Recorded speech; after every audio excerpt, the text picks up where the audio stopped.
وش أو دبرت جميركم كساب كسر بيت خريستيان انتهي تريو انكاب سعري شورتنيو كمام قمام ديو سعر معرديو انتهي زي الشيء يطلو انتهي زي نقد الله وشتنا بدقد تمر يوم نقرات مستبيت እግዚአብሔር ዝኸይዱም ላይ ኮነን ክንድን ድኻታት ሓደ ህዝብና በዘይ መፍላጡን ኣብ ሓደ ቤተ ክርስቲያን ጥራይ ዘሎ እግዚአብሔር ዝመስሎ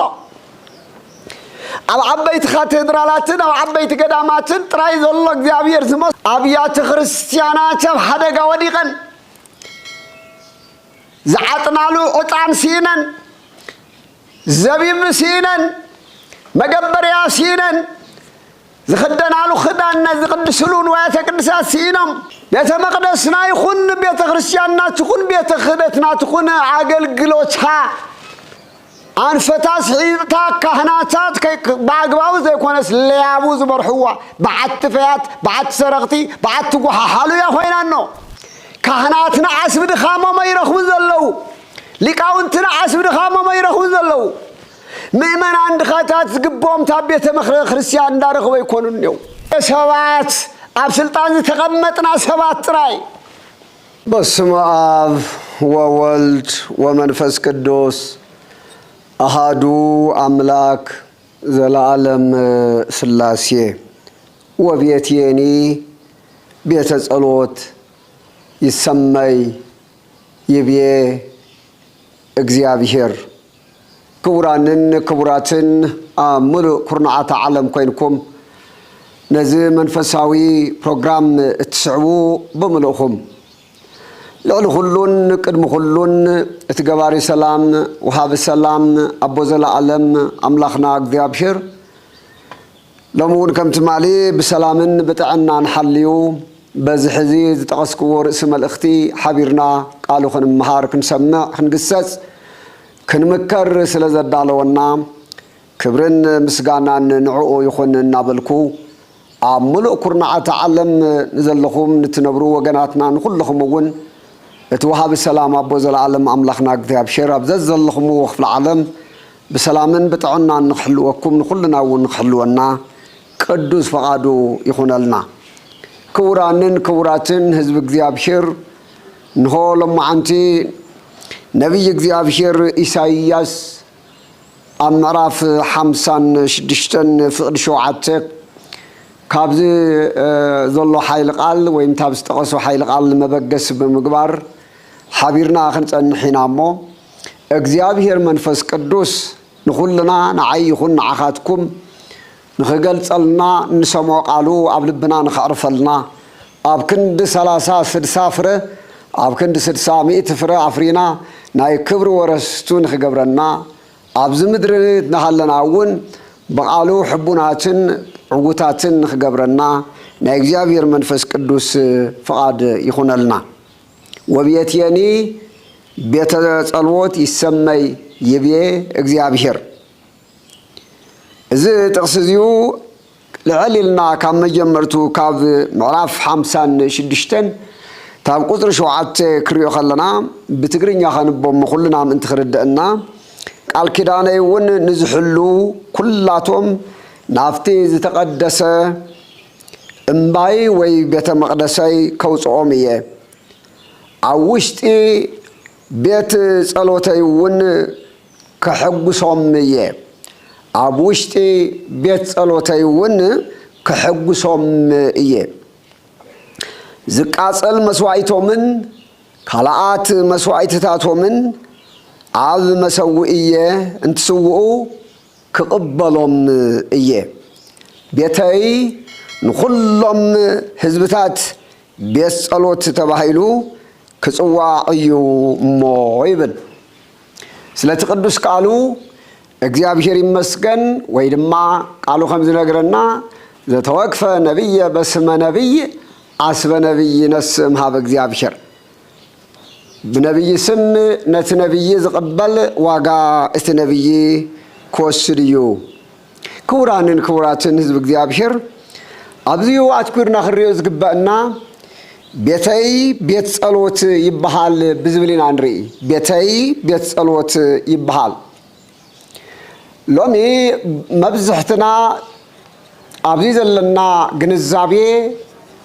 ምጡቕ ሙሉእ እዩ ማለት ኣይከኣልን ናይ እግዚአብሔር ቤት ኣየና እዩ እግዚአብሔር ቤተይ ዝብሎ ዘሎ ስለየናይ ቤት እዩ ናይ እግዚአብሔር ቤት ኣየናይ ቤት እዩ ብዝብል ሓቢርና ክንምርምሮ ይግባአና እዩ ነዚ መበገሲ ብምግባር ኣቀዲሙ ብነቢይ ኢሳይያስ ሓዲሩ ትንቢት ዘናግር ዝነበረ እግዚአ ነቢያት አምላከ ነቢያት ፈናዊ ነቢያት እግዚአብሔር ወልድ እግዚአብሔር አምላኽና ድሓር ከዓ ድማ እቲ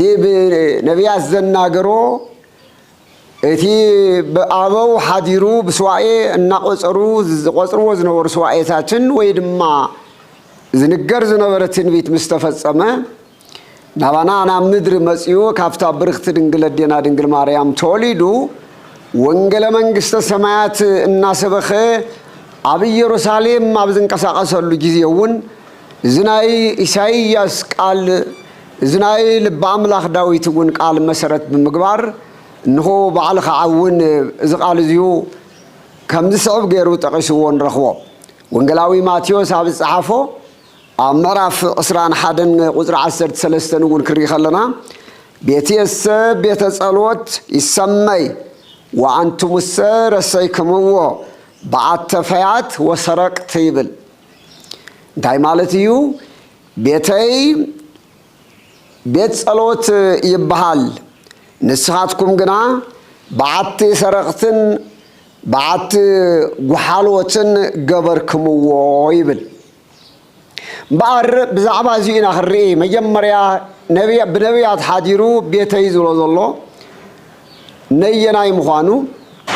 ድሓር እውን ብሓድሽ ኪዳን ጎይታናን መድሓኒናን ኢየሱስ ክርስቶስ ነቲ ብነቢያት ዝተጠቐሰ ኣቐዲሙ ባዕሉ ዘዛረቦ ቃል ብምጥቃስ ቤተይሲ ናይ ጸሎት ቤት ይዝበሃል እምበር በዓቲ ሸፋቱን በዓቲ ሰረቅትን ክኸውን ኣይግብኦን ብዛዕባ ዝበሎ ቤት ሓቢርና ከም ኣምላኽ ፈቓድ ክንትንትኖ ኢና ናይ እግዚአብሔር ቤት ምንም እንኳ እግዚአብሔር በባህሪው ኣብዚየሎ ኣብዚ የለን ዘይበሃል ምሉእ በኩለሄ ሓልወት እግዚአብሔር መጽሓፍቲ ከም ዝነግሩና እግዚአብሔር ነቲ ዝኒሄናሉ ንሪኦን ዘይንሪኦን ኣምፂኡ ብሓሊነቱ ዝፈጠሮ ዝረአን ዘይረአን ሰማይን ምድርን ኣብ ሰማያትን ኣብ ምድርን ዘለው ኩሉ ዘምፀንሱ ስለ ዝኾነ እግዚአብሔር አምላኽ ዝውሰን አምላኽ ኣይኮነን ሰማያትም ይኹኑ ምድርም ይኹን ካልእ ንእግዚአብሔር ኣብ ማእኸል ዓውቂቡ ወሲኑ ዝሕዞ ውሱን አምላኽ ኣይኮነን ማለት ኣብቲ ሓደ ቦታ ዝርከብ ኣብቲ ሓደ ቦታ ዝሰኣነ ኣይኮነን እግዚአብሔር ምሉእ በኩለየ እዩ እግዚአብሔር ዘይብሉ ስፍራ የለን ልበ አምላኽ ዳዊት እውን ናብ ሰማይን ተወጻኹ ንስኻ ወለኻ ናብ ትሕቲ በርባሮስ ተወረድኩ ንስኻ ወለኻ ናብ ዝኾነ ኣጽናፍ ዓለም እንትኸድኩ ኩሉ ኣብ ኩሉ ንስኻ ኣለኻ ተባሂሉ ተጻሒፉ እዩ ተናጊርዎ እዩ ባዕሉ እግዚአብሔር እውን ብነቢይ ሓዲሩ ንምዃኑ ኣበይ ኢኹም ንዓይ ገዛ ትሰርሑ ኣበይ ትሃንጹ ሊተ ቤት ኣበይ ኢኹም ንዓይ ቤት ትሰርሑለይ ኣነ እግዚአብሔር ደቂ ሰባት ንስኻትኩም ኣብ ትሰርሕዎ ስፍራ ተወሲነ ዝነብ ኣበይ ንዓይ ከዕቁብ ንዓይ ኢልኩም ትሰርሑ ኣበየናይ እየ ኣየናይ ቤት እዩ ንዓይ ከኣኽለኒ ወይ ኣየናይ ቤት ኢኹም ትሰርሑኒ ይብል እዚ እንታይ ዘርእየና ዘሎ እግዚአብሔር በባህሪው ሙሉእ በኩለሄ እዩ እግዚአብሔር ሊቀ ነቢያት ሙሴ በቀዳሚ ገብረ እግዚአብሔር ሰማየ ወምድረ እግዚአብሔር በመጀመርታ ሰማይን ምድርን ፈጠረ ኢሉ ታፍታ ዘፋለጠና ዘሎ ንድሕሪት ዳዓይና ንሕና ንቆፅር ዘለና እምበር ቅድሚ ሊቀ ነቢያት ሙሴ እዚ ምዝራቡ ዝነበረ ዘመን እንታይ ዘመን ክንደይ ዘመን ኢልና ናይ እግዚአብሔር በዚ ዘመን እዚ ተበግሹ በዚ ዘመን እዚ ተሽኡ በዚ ዘመን እዚ ኣይነበረን ንብሎ ዘመን የለን ዘመናት ዘይቁፀሩሉ ናይ ዘመናት በዓል እግዚአብሔር ኣምሎ ኣሎ እዚኡ ግንዛቤ خنبرنا يقبع بحر እግዚአብሔር ملؤ بكل ስለዝኾነ ናይ እግዚአብሔር ባህሪ بكل አብ كل አለው ነቢያት ከም ተዛረቡ ጸልማት አይጽልሙተን ብርሃን ይውስኸሉን ብርሃን ፀሐይ ብርሃን ወርሒ ነው ብርሃን ይውስኸሉን ጸልማት ለይቲ ይኹን ጸልማት ገለውን ነው ጸልመት ወይ ደሞ ጸልማት ይሽፍኑን እግዚአብሔር ብርሃን በሙሉ ዝበርሃዩ ስለዚህ እዚሁ ናይ ባህሪ ህልውን ንግረና ከሎ ነገር ግን እዚ ማለት እግዚአብሔር ዝምልኸሉ ስሙ ዝጽዋሉ ምስ ህዝቡ ዝራኸበሉ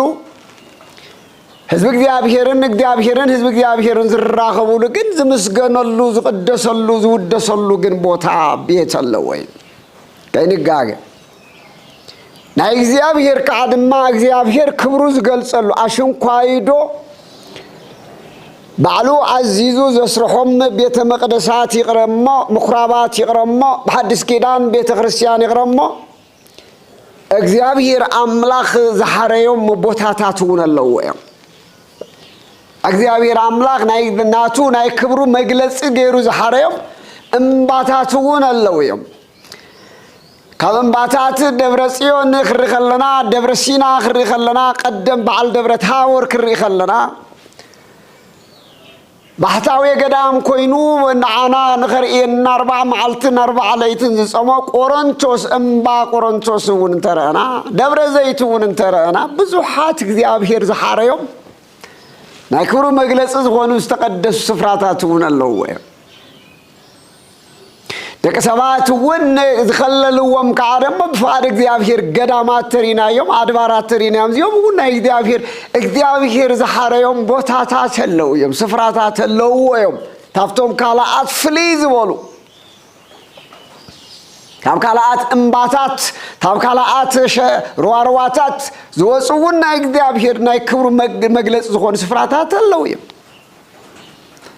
ተዋና ሃየኑሪዮ ዘለና ግን ሕዚ ህዝብ እግዚአብሔር ንእግዚአብሔር አምላኾም ንኸምልኹሉ ወይም ድማ እግዚአብሔር ንኽኸብረሉ ንኽግለጸሉ ንኽቀደሰሉ ምስ ህዝቡ ክራኸበሉ ዘሐረዮ ግን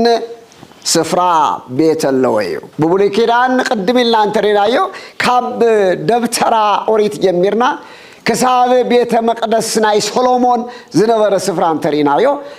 ወይም በተዓቢ ቤተ መቅደስ ጥራይ ከይኮነ በዘመኑ ዝነበሩ ምኩራባት እንተሪናዮም እዚአቶም ፍሉያት ናይ እግዚአብሔር ክብር ዝግለጸሎም ህዝብ እግዚአብሔር ናብ እግዚአብሔር መስዋዕት ዘቅርበሎም ጸጋ እግዚአብሔር ዝቅበለሎም ድምጽ እግዚአብሔር ዝሰምዐሎም ሕገጋት እግዚአብሔር ዝሰምዐሎም መስዋዕት ስርየት መስዋዕት ድሕነት መስዋዕት ኃጢአት መስዋዕት በደል ናብ እግዚአብሔር መስዋዕት ምስጋና ናብ እግዚአብሔር ዘቅርበሎም ነዚኦም ከገልግሉ ድማ ነዝቤተ መቅደስ ክመርሑ ድማ በካህናትን በሌዋውያንን ዝግልገሉ ስም እግዚአብሔር ጽዋሎም ገዛት ወይ ደሞ ህንጻታት ወይ ደሞ ምኩራባት ወይ ቤተ መቅደስ አለው ወይ ስለዚህ መልአት እግዚአብሔር ዘይውሰን መኻኑ ኸይረሳና ነገር ግን ዘይውሰን ሙሉ በኩል ዝኾነ እግዚአብሔር አምላክና ዝውስ ምስ ደቅ ሰባት ኪዳን ዘአተወሎ ደቅ ሰባት በሙሉ ልቦም መጽዮም ዘምስግንሉ መስዋዕት ዘቅርቡሉ መስዋዕት ምስጋና መስዋዕት ዘቅርቡሉ በብሉይ ኪዳን ዝቃጸል ይኹን ዝተፈላለዩ መስዋዕትታት ናብ እግዚአብሔር ዘቅርቡሉ ግን ቅዱስ ቤተ መቅደስ ነይሩ ወይ ስለዚህ እዚ ይምባር ኢሳይያስ ወን ክነግረና ከሎ አበውኦሙ ውስተ መቅደስየ ወአስተፍየሱሆሙ በቤተ ጸሎትየ ነቶም ሕሩያት ነቶም ቃሉ ዝሰሙ ነቶም ከም ፍቃዱ ዝነብሩ ናበውኦሙ ውስተ ቤተ መቅደስየ ናብ ቤተ መቅደሰይ ከእትዎምየ ወአስተፍየሱሆሙ በቤተ ጸሎትየ አቤት አና አብናይ ጸሎት ናይ ምስጋና ናይ ጸሎትን ናይ ምስጋና ናይ አምልኾና አብዝኾነ ቤተ ጸሎት ስፍራ ወነእትየውን ከሕጉሶምየ ምድራዊ ሓጎስ አይኮነን ከሕጉሶምየ ሰማያዊ ሓጎስ ሰማያዊ ጸጋ ረድኤት ክህቦምየ ከሕጉሶምየ ባህ ከብሎምየ ويكون مسواعيتهم وقربانهم هروي ببيتي እግዚአብሔር ይመስገን የተዛረበው مسواعيتهم من قربانهم من عفت بيت مقدس يزقربوا عفت بيت مقدس يزقربوا مسواعيتهم من يخون أطعنهم يخون استزكاصل يخون سوا يخون خونه زقربوا مسواعيتهم كله في جزا يزقربوا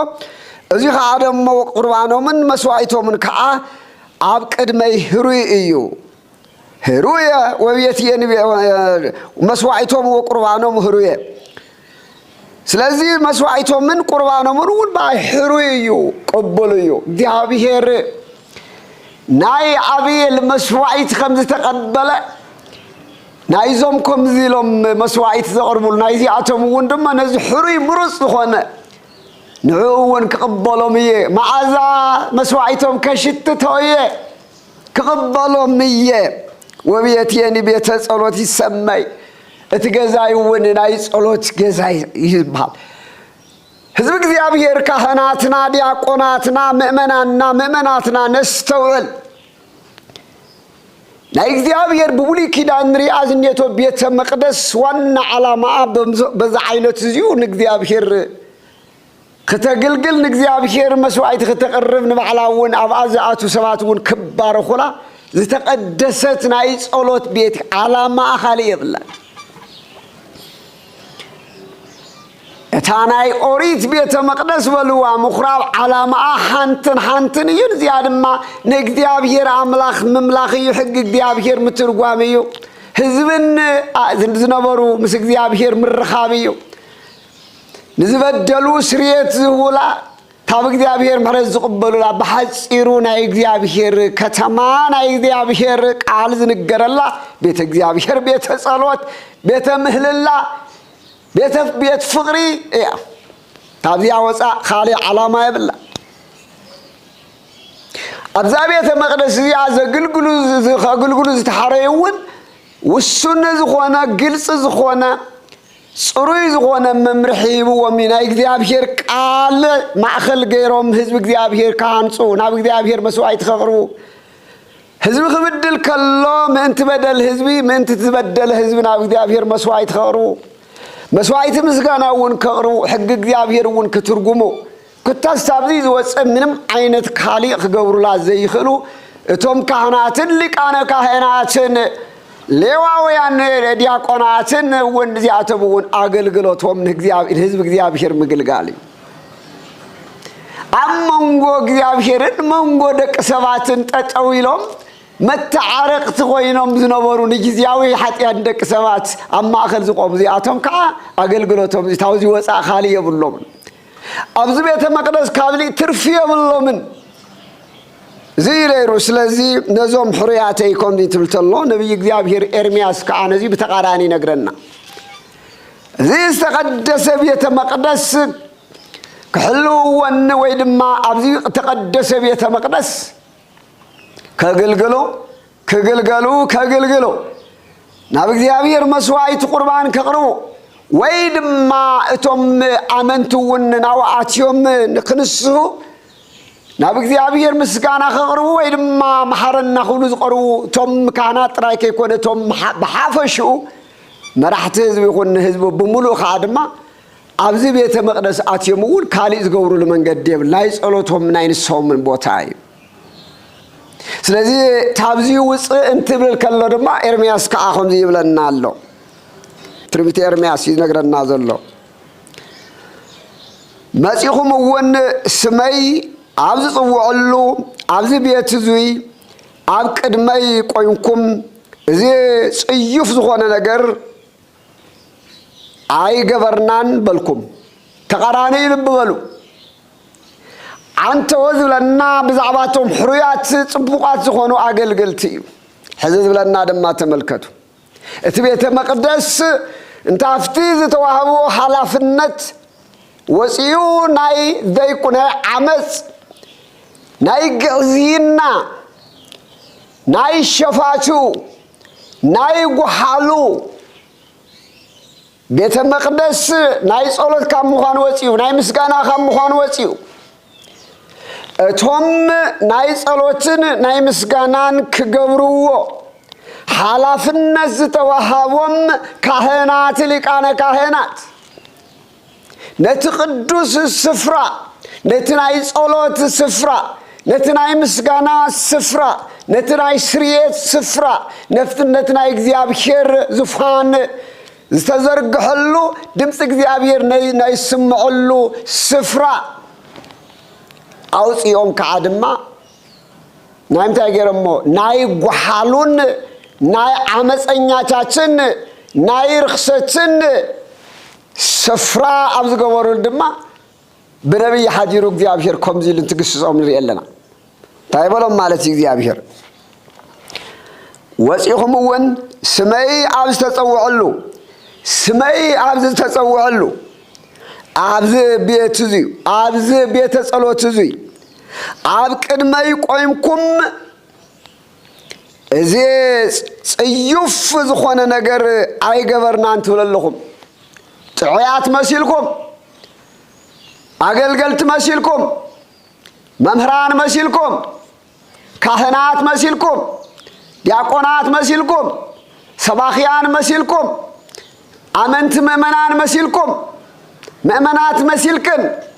ጳጳሳት መሲልኩም ኮታ ሰብ ክሪአኩም ከሎ ብዝረአ ነገር መሲልኩም እምበር ኮይንኩም ከይኮንኩም ኣብ ቤተ መቅደሰይ ጠጠው ኢልኩም ኣብ ቤተ መቅደሰይ የቤት ጸሎተይ ቆይምኩም አገልግሎት ምንም በደል ከም ዘይገበርኩም ምንም አይነት ጥፋት ከም ዘይብልኩም ርኩስ ነገር ከም ዘይገበርኩም መሲልኩም አይገበርናን ንጹሃኔና ኢልኩም ብድፍረት ትዛረበለኹም ንሕና ንጹሃኔና አይበደልናን በደል የብልናን ትብለለኹም ምስ በለ እዛ ብስመይ ዝተሰምየት ቤት ኣብ ቅድሚ ዓይንኹም በዓቲ ጓሓሎዶ ኮይና እያ ልኽደግመልኩም እየ እዛ ብስመይ ዝተሰምየት ቤት እዛ ብስመይ ዝተሃንጸት ቤተ መቅደስ እዛ ብስመይ ዝተጸውዐት ቤተ መቅደስ እዛ ብስመይ እትፍለጥ እትሃንጸት ተቀደሰት ተሰየመት ቤተ መቅደስ ኣብ ቅድሚ ዓይንኹም በዓቲ ጓሓሎት ዶ ኮይና እያ በዓቲ ጓሓሎት ዶ ኮይና እያ በዓቲ ጸሎት ደይነበረትን በዓቲ ቅዱሳን ደይነበረትን በዓቲ ሕሩያት ደይነበረትን ንጹህ መስዋዕት ዝቕበላ ዝቐርባ ቅድስና ዝመላዶ ኣይነበረትን ሕዚ ግን በዓቲ ጓሓሎት ዶ ኮይና እያ እንሆ አነ ባዕለይ ርእየ እየ ይብል እግዚአብሔር ንስኻትኩም እኳ ርክሰት የብልናን እንትበልኩም ንስኻትኩም እኳ የጥፈናን እንትበልኩም ንስኻትኩም እኳ ይበደልናን እንትበልኩም ንስኻትኩም እኳ ንጹሃኔና እንትበልኩም ንስኻትኩም እኳ ጥዑያት መሲልኩም ኣብ ቅድሚ ህዝቢ ተቐንት መጻኹም ንስኻትኩም እኳ ኣብዚ ማእኸል ህዝቢ ንርስኹም ጥዑያት መሲልኩም ኣብ ሓደ እንትተኣከብኩም ኣነ ግን ታ ቤተ መቅደሰይ ኣነ ግን ታ ቤተ ጸሎተይ እታ ስመይ ዝተጸውዐላ እታ ስመይ ዝጽውዐላ እታ ኣምልኾት ዝፍጸመላ እዚኣ ግን በኣኻትኩም ተግባር በዓቲ ጓሓሎ ኮይና ከም ዘላ በዓቲ ሸፋቱ ኮይና ከም ዘላ በዓቲ ለያዊ ኮይና ከም ዘላ ባነ በዓይነ ርኢ ኣለኹ እየ ኣነ በዓይነ ርኢ ኣለኹ እየ እምበኣር ነዚኣ እየ ክብርን ምስጋናን ንዕኡ ይኹን እሞ እታ ረኺሳ ዝነበረት ቀዳመይቲ ቤተ መቅደስ እታ ናይ ጓሓሎና ሸፋቱን መእከቡ ኮይና ዝነበረት ቤተ መቅደስ እታ ቀዳመይቲ ዋና ቤተ መቅደስ ጎይታናን መድኃኒናን ኢየሱስ ክርስቶስ ካብ ድንግል ኣዴና ድንግል ማርያም ተወሊዱ ኣብ ኢየሩሳሌም እንዳተመላለሰ ዝነበረሉ ነዛ ስም ኣምላኽ ዝሓዘት ናይ ቅድስና ማእኸል ናይ ንጽህና ማእኸል ናይ ፍቅሪ ማእኸል ናይ ሕጊ እግዚአብሔር ዝንገረላ ማእኸል ኮይና ዝነበረት ቤተ መቅደስ ካብ ዕለታት ብሓደ መዓልቲ ጎይታናን መድኃኒናን ኢየሱስ ክርስቶስ መጺኡ ሪኣ ከሎ ተልእኾኣ ዘንጊዓ ረኸባ ሸፋቱ መሊዮማ ጓሓሉ መሊዮማ ኣብ ቅጽራ ውሽጣ ይኹን ኣብ ዓውደ ምህረታ ክረአዩ ዘይግቦም ክሽየጡ ዘይግቦም ክግዝኡ ዘይግቦም ክእከቡ ዘይግቦም ክንገሩ ዘይግቦም ነገራት እናተፈጸመላ ዊተራን መድኃኒናን ኢየሱስ ክርስቶስ ነዛ ቤት እዚኣ ረኸባ ቅድም ኢሉ እውን ልበ ኣምላኽ ዳዊት እስመ ቅንዓተ ቤትከ በልዓኒ ከም ዝበሎ ናይ ገዛኻ ጸሎት ብስምካ ናይ ዝተሃነጸ ገዛኻ ስምካ ናይ ዝንገረሉ ገዛኻ ክብርኻ ናይ ዝግለጸሉ ገዛኻ ናቱ ነገር እንሆ ክሓስብ ከለኹ ቅንዓት መንፈሳዊ ቅንዓት ናቱ ጋዕዝዩ ክሪኦ ከለኹ ረሲሑ ክሪኦ ከለኹ በዓትልያዊ ኮይኑ ክሪኦ ከለኹ በዓቲ ዓመፀኛታት ኮይኑ ክሪኦ ከለኹ በዓቲ ኣመንዚራታት ኮይኑ ክሪኦ ከለኹ በዓትልያዊ ኮይኑ ክሪኦ ከለኹ ናይ ቤተ መቅደስካ ነገር ከም ሓወቅ ኣቃጸለኒ ስለዚ ነዚ እውን ወቀጻይ ክዋ በጾም ለነፍሲ ነዚ ምክንያት ገይረ እውን እንሆን ነፍሰይ እውን ብጾም ብጾም ቀጻዕኽዋ ከም ዝበሎ ዊተናን መድኃኒናን ኢየሱስ ክርስቶስ ነዛ ቅድስትን ንጽህትን ምሕደሪኡ ምሕደራ ኣምላኽ ቃል ኣምላኽ ዝንገረላ ቤተ መቅደስ መጺ ክሪኣ ከሎ ረኺሳ ረኸባ እስኪ ዮሐንስ ወንጌል ምዕራፍ 2 ቁጥሪ 13 ዘሎ ኩሉ ክመውፁ ሓቢርና ነንቦ ዮሐንስ ወንጌል ምዕራፍ 2 ቁጥሪ 13 ከምዚ ይብለናል ፋሲካ አይሁድ ቀሪቡ ነበረሞ ኢየሱስ ናብ ኢየሩሳሌም ደየበ ኣብ ቤተ መቅደስ ከዓ አብዑርን አባግዕን ርግብታትን ዝሸጡ መሻርፍቱ ገንዘቡን ተቀሚጡ ረኸበ ልበበሉ ዛ በኢሳይያስ ረናያ እቶም ሕሩያን መጽዮም ዝኣትዋ መስዋዕት እግዚአብሔር መስዋዕት ዘቅርቡላ ገዛይ ቤት ጸሎተይ ዝበሉ ብነቢያት ዘዛረበላ ድሓር ከዓ ብኤርምያስ ድማ ረኺሳ በዓት ጓሓሒሉ ኮይና ዝረአያ ብነቢያት ተቀዲም ሕዚ በዓሉ ከዓ ደሞ አካላዊ ቃል እግዚአብሔር ወልድ ካብ ድንግል ኣዴና ተወሊዱ ድማ ናብዚያ ክመጽእ ከሎ እዞም ሕይ ዘይግቡኡ ነገራት ተባረኸቦም ልብ በሉ ኣፍታ ቤተ መቅደስ አብዑርን አባጊዕን ርግብታትን ዝሸጡ መሻርፍቲ ገንዘቡን ተቀሚጦም ረኸበ መሻርፍቲ በቃ ዝቃየሩሉ ገንዘብ ተፈላለየ ማኒ ኤክስቼንጅ ዝገብሩሉ ማለት ገንዘብ ታፍታሓደ ናፍታሓደ ዝቀይሩሉ አብዑርን ጣልን አባጊዕን ኩለና ርግብና ወነዋ زين مسواعيت لهم تابرحوا بوتاز مزان مسواعيت لهم قربا مؤمنان عمنتين مسواعيت لهم بحقهم بوريتهم يوم من زمزو نجر جنتهم نبيت مقدس كقلقلو نجزيابير كبر خهمو هج جزيابير كترجمو حزبنا بجزيابير كقرمو حزبنا بجزيابير كقرمو كتعارقو زيت حاريو حرويان تباهيلهم ታብ እስራኤላውያን ብስተፈለየ መንገዲ ንአገልግሎት እግዚአብሔር ዝተሐረዩ ካህናትን ሊቃነ ካህናትን ጸሐፍት ፈሪሳውያን አፍቲ ቤተ መቅደስ ዘገልግሉ ግን እዚኣ ምኽንያት ገይሮም እተዓጸድ በዝሪኡ ሙምሎ ናይ ውዕርን ናይ ጣልን ናይ ባጊዕን ናይ ገንዘብን መቃየር ገበርዋ ቅድስና ቤተ መቅደስ ተገፈፈ ስለዚህ ጥቅጥቅ ዝበለ ናይ ዕዳጋ ከተማ ናይ ዕዳጋ ገበርዋ ለምኸንትሪዎ ኺድስኪ ኣብ ቤተ ክርስቲያን ከባቢ እንካብ ውሽጢ አውደ ምሕረት ጀሚርኩም ክሳብ ቅጽር ቤተ ክርስቲያን እንታይ ትሪዩ እንካብ ሳዕሪ ሽውርቲ ድዩ ቅመማ ቅመም ድዩ ሳዕሪ ማዕሪ ድዩ እንታይ ዘይሽየጠሎ እንታይ ዘይንገደሎ ኣብ ውሽጢ ናብ ደገ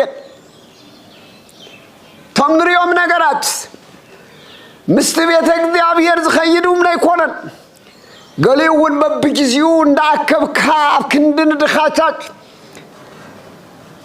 ሓደ ህዝብና ብዘይ ምፍላጡን ኣብ ሓደ ቤተ ክርስቲያን ጥራይ ዘሎ እግዚአብሔር ዝመስሎ أو عبيت كاتدرالاتنا أو عبيت قداماتنا تراي زلق እግዚአብሔር ዝመስሎ በብጊዜው ዘምጾ በአማኢዝ ቁጸር አልባሳት በአማኢዝ ቁጸር ጧፋት በአማኢት ቁጸር ጽነሃ በአማኢዝ ቁጸር ዕጣናት ሁሉ መለጥ ጧፋት ንበሎ ናይን ወይ ቅዱሳት ነምጾ እሞ አድማ ተስዓንት ሸዓተን ለዕል ተስዓንት ሸዓተን አብያተ ክርስቲያናት ሐደጋ ወዲቀን زعطنالو عطان سينن زبيب سينن مقبريا سينن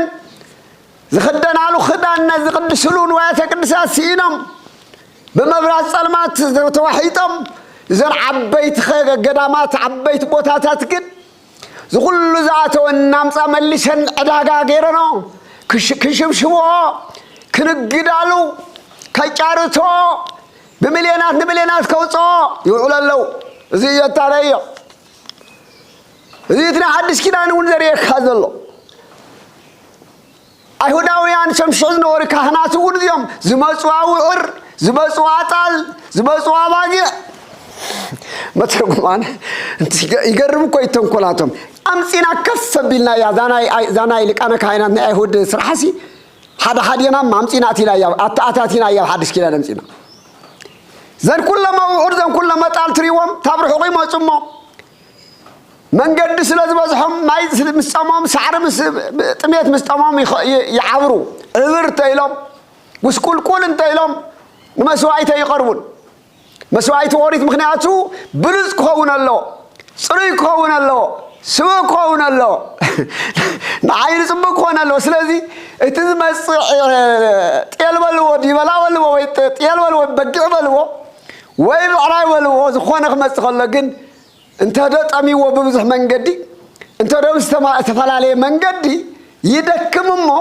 انت ايلو اي ازيس مسوايته يخونني ولا تقشمزيو تناي አይሁድ ሊቃነ ካህናት ወይ ተኻን አይ እዚ ዒባራ ታዊ ግን አዋና አለው ዝደለው ጥያት አለው ታፍተም ጥያት እንደ ሓደ ምጽ ይብሎ ዳር ክልተ ዒባሩ ንሓደ ጥዒ ገዝዎ ማለት ዳብር ያኹምራ ክልተ ይብቃስ ሓደ ይወስዱ ዳር ኣብዚ ዳይ መደለብ ገይሮ ቶም ዝዓበሩ ቶም ዝደኸሙ እዚኦም ይኾንን ይብልዎም አውጽዮም ነው እንቶም የድልዎም እቶም ንሓደን ክልተ ንሸለስተ ናሸጡ መናገዲ ገይሮም መነይሮም ናይ አይሁድ ቤተ መቅደስ ንሓድስ ኪዳን መወዳት ሃሬና እንባርዚክ መጽኸለ ጎይታ ነዚዮም ይሪዎም ረኸቦም መሻርፍት ገንዘቦም እውን ተቀሚጦም ረኸበ ካብ ገመድ ጭጉራፍ ተኒጎ ንኹሎም አባጊዕን አቡዑርን ከቤተ መቅደስ አውጾም አታጎይታናን መድኃኒናን ኢየሱስ ክርስቶስ ኩጣ አደሪኩም መትፈልጡ በመጽሐፍ ረይዎ እንታይ ከምርከል ረይዎ ይቁጣዩ ምቁጣ ጥራይ ማይኮነን ይግስጽዩ ይግስጽ ይቁጣ ምክንያቱ ዘይኮነ ተግባር ክሪኢ ከሎ ኣብዚ ወነት ቤተ መቅደስ ተቀዲሙ ባዕሉ በቀዳማዊነቱ ሙስነ ሙሴ ሙስነ አብርሃም ቀድም ይለውን ገና አዳም ቀድመሞ ከወድቅ ጊዜ ጀምሮ አብገነት ድምፁ ዘስምዖ ቃል አይቲ አለው ከዝበለ ቃልዩ እትቃል ስጋ ሆነ ዝበሎ ዮሐንስ ካሊ ቃል ሆነ አቤል ከአዳም ሚል ጸዋዩ ዘመኑ ክፍጸም ከሎና አዳም ክደሉ መጽዩ እትቃል ስጋ ሆነ ዝበሎ እትቃል ስጋ ሆነ ዝተባለ ደማ ኢየሱስ ክርስቶስ እዩ ካሊ ኮነ ስለዚህ አቀድሙት ነት ቤተ መቅደስ በቅድስና ክነብር ካህናት በቅድስና እግዚአብሔር ከገልግሎ ለህዝብ ከገልግሎ ዘአዘዘው ንስ ኻለ ይሆነ ስለዚህ ተመልከቱ ሕዚ መጽዩ ቁጣ ኸለታይ ዝገበረ ገመድ ተነጎ ትንጎ ተኒጉ ገመድ ገይሩ ጭጉራፍ ሰሪሑ ነዘመውዕር ታፍቲ ውሽጢ በለም አውፃዮም ነተነባጊ አውፃየን ነተነርጋም በትነን ነዞም መሻርፍቲ ነጋዶ ጠረጴዛውም ከይቀረ ገልብጦ ፋጅንግራ አጋገበረ ውፃ ካብዚዩ አሰስሉ ዚያምዚ አልጾዚዩ አብዘይ ስፍሩ ዘተኩም አንቱም ነጋዶ አንቱም ሸፋቱ አንቱም ወሐሉ አንቱም ለያቡ አውጽዎ ኢልወይታና አውጽዩን ሁሉም ዘርጊፉ ደርበዮም ጠረጴዛውም ገልበጠ ነቶም ሸት ርግብታት ድማ ነዚዩ ካብዚ አልዑልዎ ንቤት አቦይ ቤት ንግዲ አይትግበርዎ በሎም ንቤት አቦይ ቤት የሰ ቤተ ጸሎት ይሰመይ ወአንቱም ሰረሰይክምዎ በአተፈያት ወሰረቅት ቤተ አቦይ ቤት ጸሎት ይትበሃል ንስኻትኩም ግን በዓት ጓሓሎ በዓት ለያቡ ገበርኩምዎ ስለዚህ አገዝዎ አውጽዎ በትንዎ ይዝበሎ ደቀ መዛሙርቱ ድሓሪኡ ዝተረድእዎ ደቀ መዛሙርቱ ከዓ ቅንኣት ቤትካ በልዓኒ ዝብል ጽሑፍ ከም ዝነበረ ሽዑ ዘከሩ እስቲ አቀዲሙ ልበ አምላክ ዳዊት ዝተዛረቦ ትንቢት እውን ዘከርዎ ይብለና ናይ እግዚአብሔር ቤተሰብ እታ ቀዳመይቲ ቤተ መቅደስ በዝኾምዚ እንታይ ኾምዚ በዝኾምዚ ይረኺብዋ ነይሩ ነዛ ቤተ መቅደስ እዚኣ ጎይታና እንታይ ከም ዝገበራ አይንሪ አንጽሕዋ እዩ ኣብኡ ዝነበረ ግዕዙ ምሕደራ ነቐይርዎ እዩ ነዚኣ ቀዲሱ አንጽሕዋ እዩ እዚ እንድሕር ርኢና ሕዚ ክሪኦ ዝግበአና ቀፂሉ ድሕር እንታይ ይቐፂሉ ናይ ሓድሽ ኪዳን ቤተ መቅደስ እታ ናይ ሓድሽ ኪዳን ቤተ መቅደስ ክሪኣ ኢና ሓቢርና ንርአያ ሎሚ እታ ናይ አይሁድ ቤተ መቅደስ እታ ቀዲሙ እግዚአብሔር ክትህነፀሉ ክትስርሐሉ ብነቢያቱ ሓዲሩ بسلمون استسرح بيت مقدس ولا كوانت فرس بب زماناتو اسرائيلاويان زمن الخلوب بزحات مخربات ليرميم زانا ايهود بيت مقدس لومي نحنا كم كريستيان تناي ايهود امنت حزنا زنبرنا نابز حدش كيدان دحردت قويتا خريستوس جن ناوي خنسا غير كلنا جن اتا بيت مقدس سما ቤተ መቅደስ ከም ዘሎ ኮይኑ እታ ቤተ መቅደስ ሎሚ ቤተ ክርስቲያን ንልና ነምልኸላ ዘለና ተነጻጻሪት እያ እታ ናይ አይሁድ ቤተ መቅደስ ሎሚ ናይ ክርስቲያን ቤተ መቅደስ እታ ናይ አይሁድ አገልግሎት ዝግልገላ ዝነበረ ካህናት አይሁድ ዘገልግሉዋ ዝነበሩ መስዋዕተ ኦሪት ዝስዋ ዝነበረ ቤተ መቅደስና ሓድሽ ኪዳን ክትመጽኸላ ድማ እቲ አኸም መርገፍ ኮይና አማናዊት ቤተ መቅደስ አማናዊ መስዋዕት አማናዊ አገልግሎት ዝፍጸመላ ድሕሪ ጎይታና ድሕሪ በሓድሽ ኪዳን ከዓ አማናዊት ቤተ መቅደስ ቤተ ክርስቲያን እያ አማናውያን ካህናት እንካብ አሮናውያንን ሌዋውያንን زبلت زعبه حلفنا زتقبلوا زبلت حدري زتقبلنا زبلت حلفنا زتقبلنا زعبه سلطان زتقبلنا نحدث كيدان كهنات تسيمنا عينا كل نجر قدفنا وفيات نقالو عقلقلتن عمونات قواسيتن كوينا نحزب نمرح نحزبنا بقيابير كنقرب مسوعيت كنكفل ملو سلطان نهيبو زشومنا نحدث كيدان كهنات ما زعبي حلفنا تقبلنا نايزا بيت خريستيان زي قلتي نحدث كيدان كهناتنا لومي أروناويانن لواويانن سوء وزنور مسوايتي مرقف زغنان فولتينا فايدون تغنون وسنين ينيرو انكاب جزياوي حاتيات انكاب ناي قبير حاتيات زنا قفنا دامبر فتصومنتين ورن ازيو على حاموس نعلت عرب خسقل قويتنا يس كريستوس ابزرينا مستير قربان ازيوم تمناي بولي كيدان زنورو مسواعيتهم يكون አገልግሎቶም ይሁን ኩሎም ዚአቶም ረጊፎም እዮም ሓሊፎም እዮም ኣብ ክንደት በጊዕ ናይ ኦሪት ኣመናዊ በጊዕ መስዋዕት ኮይኑ መፅኡ ናይ ኦሪት ዝነበረ በጊዕ ወይ ድማ ናይ ኦሪት ዝነበረ ዲበላ ናይ ደቂ ሰባት ሓጢአት ተሸኪሙ ነበረኻ ዝዓይዝ ጎይ ነበረ ዲበላ ወይ ደሞ ተሓሪዶም ደሞም ዝርጨው ዝነበረ ويسوز نورو عباقي ويبقع نساتهم بملؤهم متريفهم لومي نحدش كيدان بقعنا نحدش كيدان مسوايسنا بقع فاسيكانا لومي إيسوس كريستوسيو إيسوس كريستوسيو ناي إساق مسناي إساق كموس درحانا بقع أبس أسابق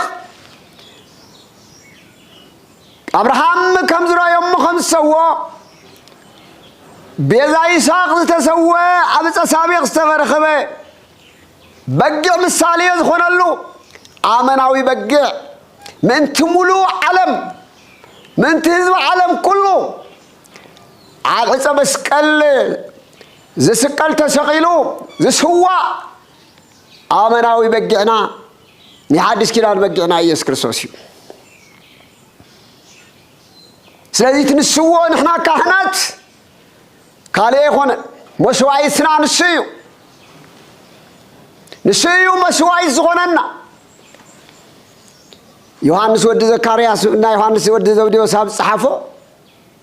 ሞ ዮሐንስ ወዲ ዘካርያስ ተዛረቦ ነዋ በጉ ለእግዚአብሔር ዘያዓትት ወያስተሰርይ ኃጢአት ዓለም ናይ ዓለም ኃጢአት ዘርሕቕን ዘስተስርይን ናይ እግዚአብሔር በጊዕ እንሆ ይዝበለ አማናዊ ስርየት አማናዊ ድሕነት ዝህብ በጊዕ ፋሲካና ከም ዝበሎ ቅዱስ ጳውሎስ ናይ ሓድሽ ኪዳን መስዋዕትና ኢየሱስ ክርስቶስ እዩ ስለዚህ ንሱ ይምባር እዛ ናይ ሓድሽ ኪዳን ቤተ መቅደስ زاني حدث كيدان بيت خريستيان كنحنصنا حنيصنا بعدما قدس غون كبر دمون حزبنا نهابنا مسعال ومسجد خوينا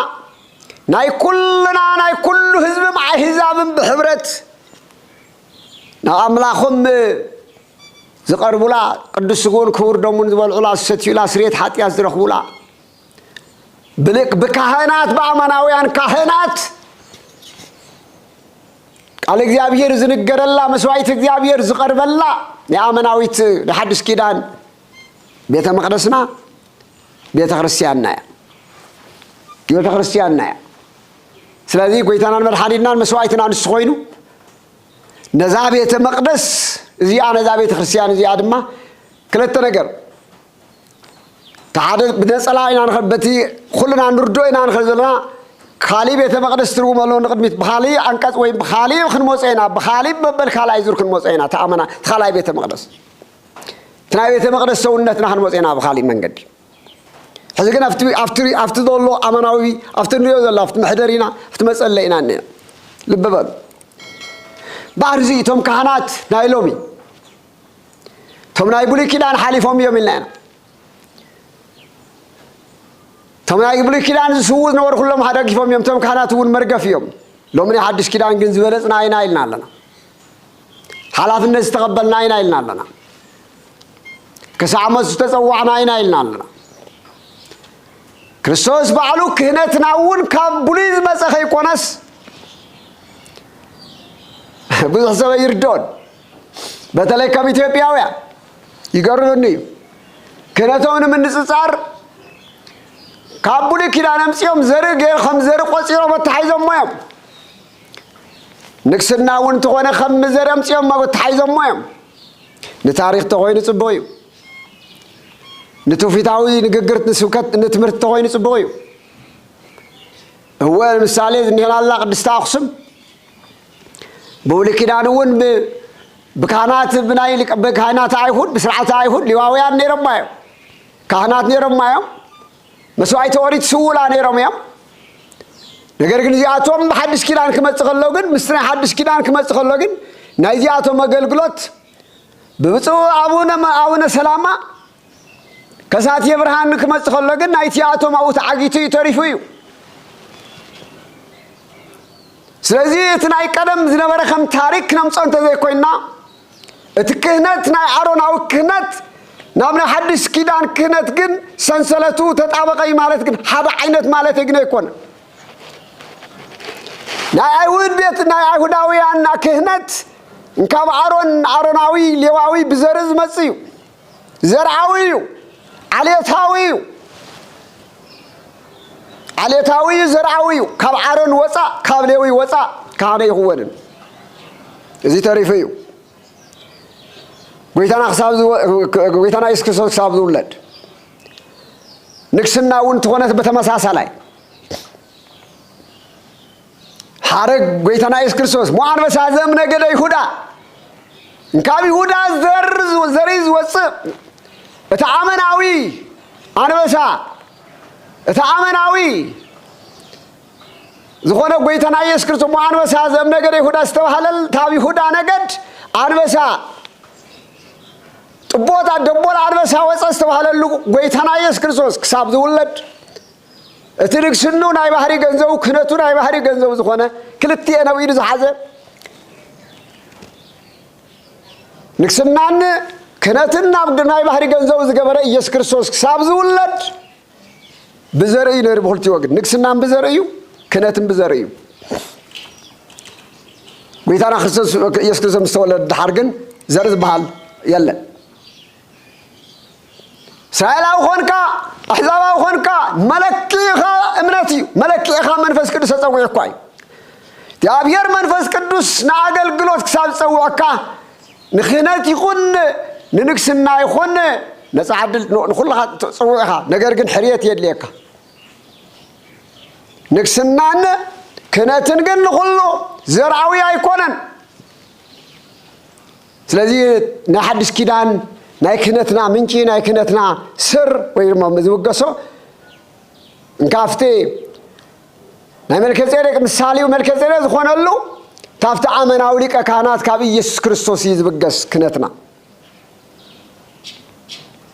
ንግስናናውን ታው ይዝብገስ ስለዚህ ሐዲስ ኪዳን ካህናት ዘለና ሐላፍነቱን ቡልከዩ ከቢድዩ كبيديو حلافنته ስለዚህ ነዚያህ ነግልግል ነዚያህ ንጓሲ ነታምእመን ቤተ ክርስቲያን ክንጓሲ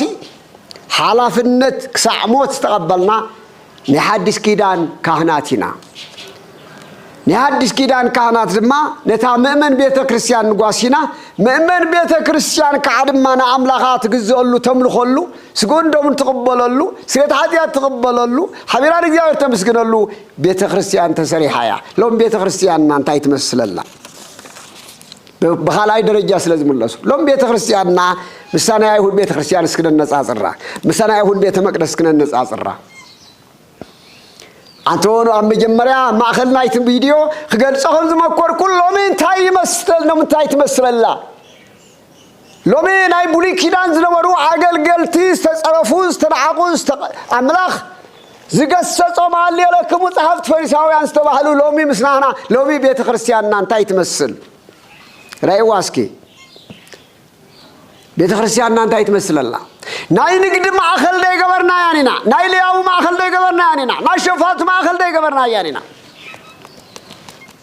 لهم بيت خريستياننا كو بيت ጸሎት ካብ ምዃን ወጽያ ኮ ቤተ ንግድ ኮ ያኾይናን لهم بيت كنتنا خمي ዝበል ሰባት ምርሕዎ ኣለው እስክንራዮ አገር ገርቱ ወልኩም አነ خሳዕ መወዳታ خነግረኩም ግዴታ ይን ማዕለይ ውን ንገረለኹን ዓለም ውዛረበለኹ ሰምዕንተ ሊኻ ስማዕ ለሙውን ገጢሙና ዝኔ አባና በትግራይ ይኹን ኣብ ኢትዮጵያ ገጢሙዋ ዝኔ ቤተ መቅደስና ይኹን ቤተ ክርስቲያንና ትኹን ቤተ ክህነትና ትኹን አገልግሎታ አንፈታስ ሒታ ካህናታት ባግባው ዘይኮነስ ለያቡ ዝመርሕዋ በዓት ፈያት በዓት ሰረቕቲ በዓት ጉሓሓሉ ያኾይናን ነው ተወሰኑ ሰብ ዝብዝብዝዋ መመን ክጸድቕ ኢሉ ዞምፁ ሃብቲ ንብረት ከም ልቦም ግለሰባት ናብድላያም ዝጉሕፍዎ ህዝብና ጠመ ህዝብና ተጎሳቆለ ካህናት ለይትን ቀትርን በሰዓታት ለይት በሰዓታት ሃልየ ኢሎም ሊቃውንትና ስቡ ወድስ ኢሎም ለይት ሙሉ መዓልት ምዕራፍ ድጉና ወዓሉ እዚዮም ጥብ ዝብል ነገር ከይረኸቡ ለይቲ ታማሕረስ ገጸራት ረይዎም ካሓርሱ ኢሎም ለይቲ መጽዮም ሰዓታት ቆይሞም ካሓርሱ ርፊዶም መጽዮም መውዕሮም ፈቲሖም ቅዱሱ ከግልግሉ ዝኹሉ ዝመርሕዎ ህዝቢ لو مجن زياتهم ناي عسب دخامهم تتأكم تيكونن زخون زلوا كهناتنا عسب دخامهم ما يرخون زلوا لقاونتنا عسب دخامهم ما يرخون زلوا مئمن عند خاتات قبهم تابية مخرج خريستيان دارخوا يكونون يوم قل سوات أب سلطان تقمتنا سوات تراي حبت بيت خريستيان نبربرون لنا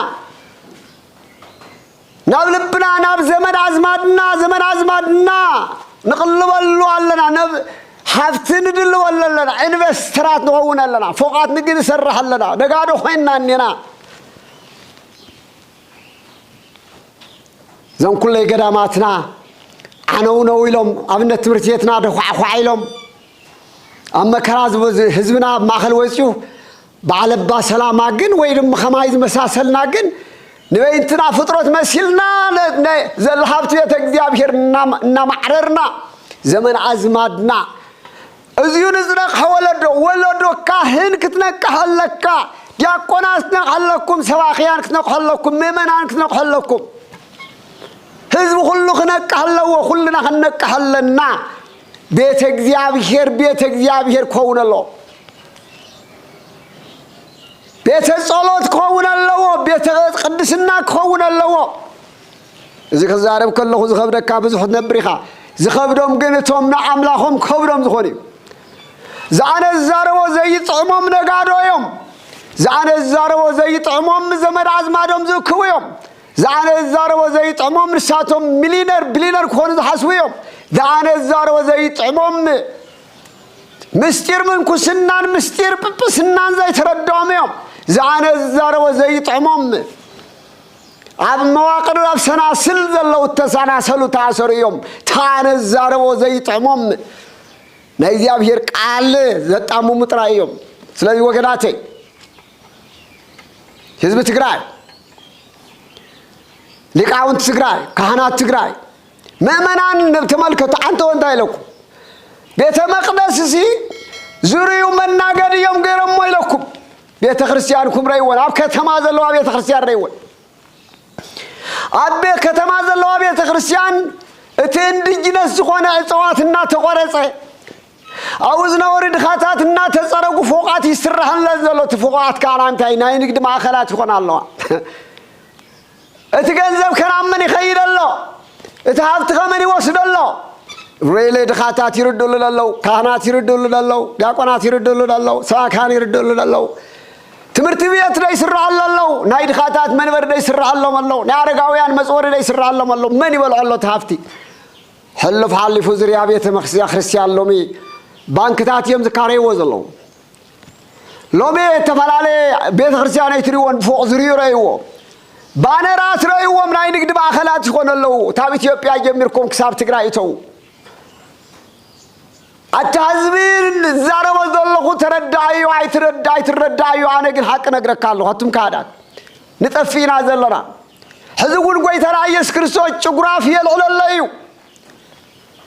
ጭጉራፍ እዚ ጭጉራፍ ማለት አይኮነ ማዓት ቆዩ بجغراف كوين وكعلنا كوين بركتنا يرحقلو أزمرنا يحسسلو فقرنا يطفلو